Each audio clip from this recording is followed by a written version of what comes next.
ও ও আগুন দিছে, ওকে ওকে ওকে ছাড়লেন কেন, বা ওকে ছাড়া হলো কেন। তো এরকম বলতেছিল আর কি, একজন চিল্লায় চিল্লায় আর কি। তো ওর মধ্যে থেকে আপনার একজন রাজসাক্ষী হয়েছে, তো তাকে খালাস দেওয়া হয়েছে। তো আমি বলছিলাম যে আপনারা না আসলে বোকা।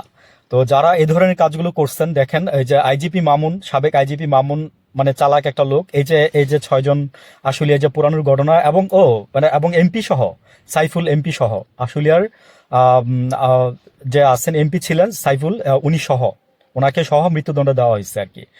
তো এর মধ্যে যে রাজসাক্ষী হয়েছে সেও বেঁচে গেছে, এবং আইজিপি মামুন যে ওই যে রাজসাক্ষী দিল সেও বেঁচে গেছে।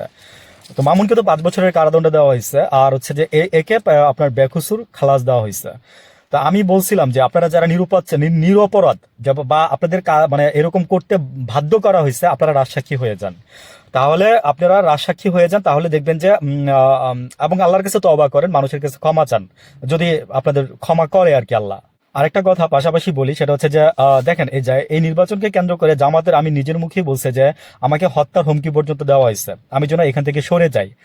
তারপরে দেখেন এই যে আসলে কি বাংলাদেশের এই যে এত কোটি মানুষ, আপনার বাংলাদেশের নারী ভোটার যতগুলো আছে আপনার, তার মধ্য থেকে আপনার এবার নারীরাই ভোট দিবে জামাতকে বেশি।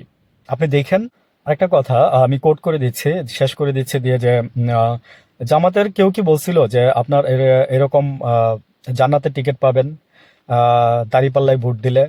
আচ্ছা ধরে নিলাম বললেন, তো মির্জা ফখরুল সেদিন বলতেছে যে মা বোনদের দেখভাল করলে আপনারা এমনিতেই জান্নাতে যাবেন।